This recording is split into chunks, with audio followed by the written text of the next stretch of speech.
Yes, dear students, today we will discuss series LCR circuit. As we have already discussed resistance in series with AC circuit, resistance exclusively, inductance exclusively, and capacitance exclusively. After that, we have gone through the RL circuit, RC circuit.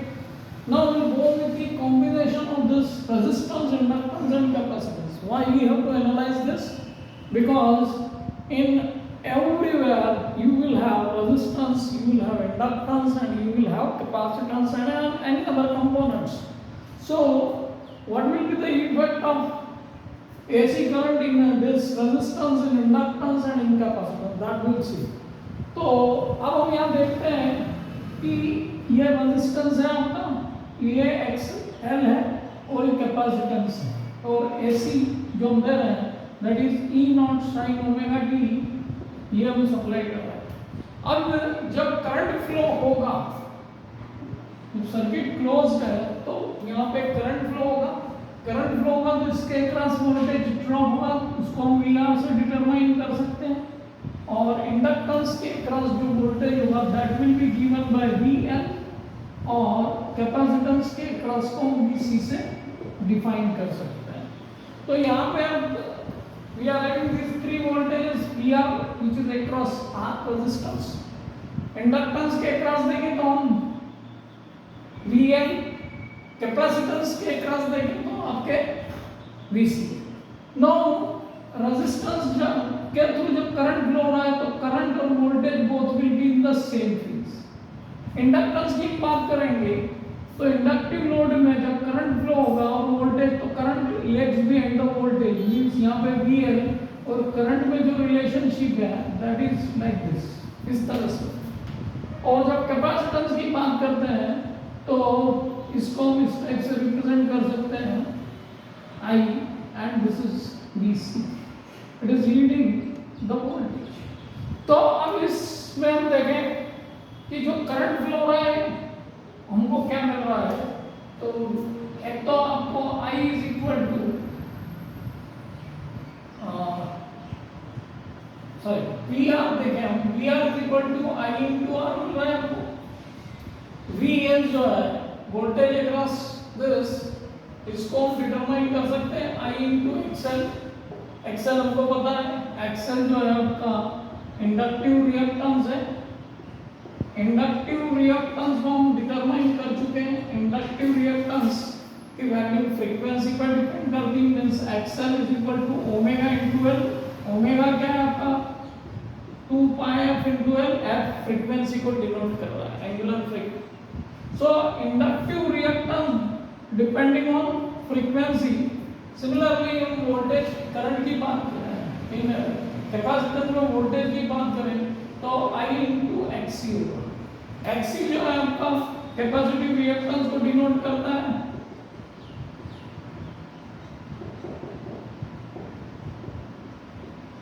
तो capacitive reactance को denote करता है। इसकी value जो है आपकी हमने देखा था 1/ωc which is equal to 1/2 pi FC। Okay, तो अब ये जो वोल्टेज हमको मिल रहा है इसके बेस पे इसका यदि फेजर डायग्राम देखें तो फेजर डायग्राम क्या होगा, तो हम फेजर डायग्राम को ड्रॉ करते हैं, देखते हैं इसमें हमको क्या मिलता है। तो यहाँ पे जो E है दैट इज लाइक दिस, और यह आपका हो गया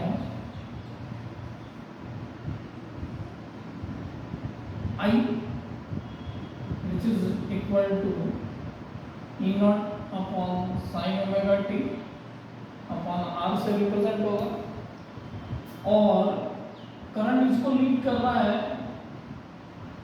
करंट वोल्टेज लीड कर रहा है, current legs behind the voltage bye 90 degree, ये π/2 हो गया आपका, ये वोल्टेज होगा इंडक्टिव वोल्टेज। और कैपेसिटेंस में हम देखें थोड़ा सा इसकी वैल्यू को थोड़ा बड़ा बताता हूँ,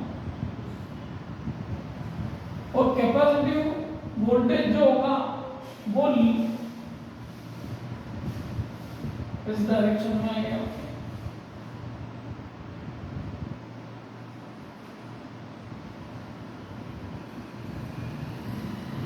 that is also having a pi by.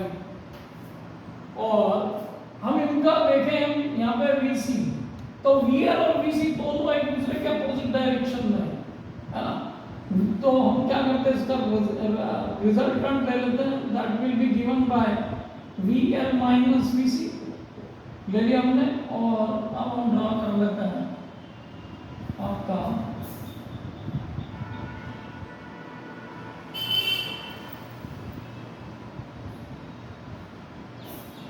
तो ये जो रिप्रेजेंटेशन होगा आपका, ये एग्जैक्ट इस टाइप से हो जाएगा। ये रिजल्टेंट को बता रहा है आपके, ये आपका VR और ये आपका I दोनों आ गए इस डायरेक्शन में, और ये E की वैल्यू को रिप्रेजेंट कर रहा है।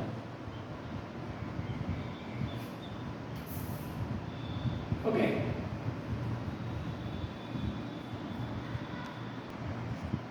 अब यहाँ पर देखें तो ये जो एंगल है ये फाई को रिप्रेजेंट करेगा, ये आपका ओमेगा टी हो गया, दिस विल बी ये यहाँ से यहाँ तक पाई बाई 2 था, और यहाँ से यहाँ तक ये आपका पाई बाई 2।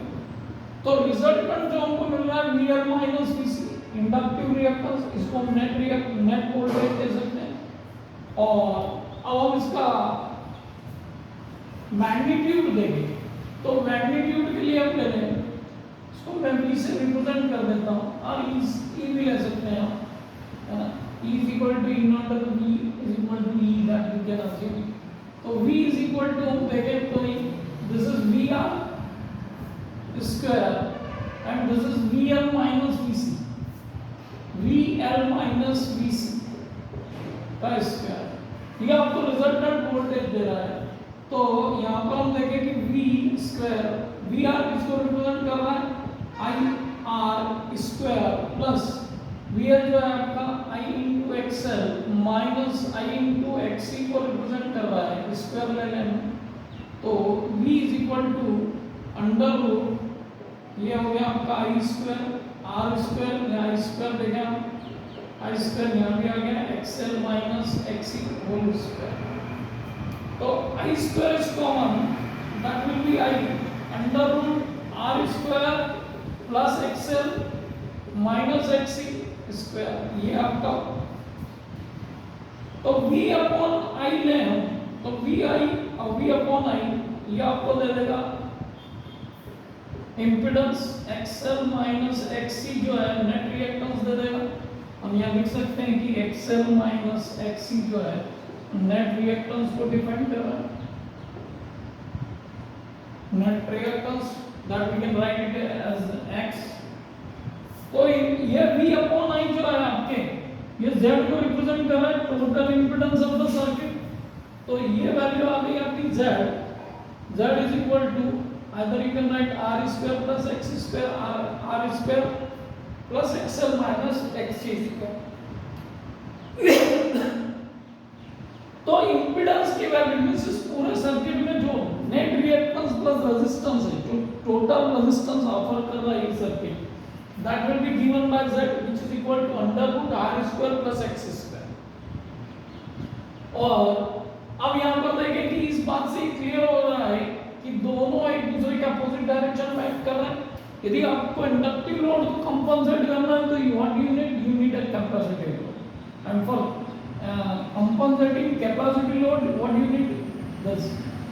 तो इस तरीके से जब भी इंडक्टिव लोड को कंपनसेट किया करना होता है तो कैपेसिटर्स यूज किए जाते हैं, ठीक है। तो यहाँ पर आपको Z की वैल्यू मिल रही है which is equal to R square plus X square. We know very well XL that is 2 pi FL and XC that is 2 pi 1 upon 2 pi FC. With the help of that we can determine the impedance. Impedance की unit we know very well. ऐसा unit जो है इसकी ओम है।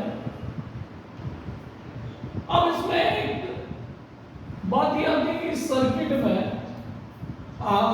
इस reactance को zero किया जा सकता है। तो इस रिएक्टेंस को कैसे जीरो किया जाएगा उस को हम नेक्स्ट वीडियो में, नेक्स्ट लेक्चर में देखेंगे कि how we will get a condition which is known as resonance condition, and in resonance condition the complete circuit become purely resistive, means in this case net reactance is going to be 0. तो उसको हम analyse करेंगे next lecture में. तब तक के लिए आप इस वीडियो से लर्न करें. Will go with the another one. इसमें एक पॉइंट और मैं आपको बताना चाहूँगा कि ये जो फाई आ रहा है cos फाई की वैल्यू जिसको हमने पावर वेक्टर कहना है, तो पावर वेक्टर यहाँ पे आ गया. Power vector is very important in case of power in AC circuit. cos phi is equal to होता है आपका power vector, and power vector जो है आपका यहाँ इस रिलेशन के आपसे देखें तो V R upon this V L minus V C से दिया जाएगा. मीन्स इसको हम net reactance net volt I into R कर ले और ये हो गया आपका I into XL minus X C. तो वी कैन राइट आई को कॉमन ले लें इंटू आर और ये हो जाएगा आपका cos phi. Sorry cos phi आपका जो होगा ये नहीं होगा, इट इज ये होगा आपका base V R upon total voltage means I into R और आई इंटू जेड. तो ये हो जाएगा आपका R upon Z. cos phi will be given by this relation. cos phi will be given by this R upon Z. And similarly you can determine the angle that is phase angle. tan phi इससे calculate होगा. तो tan phi perpendicular upon base.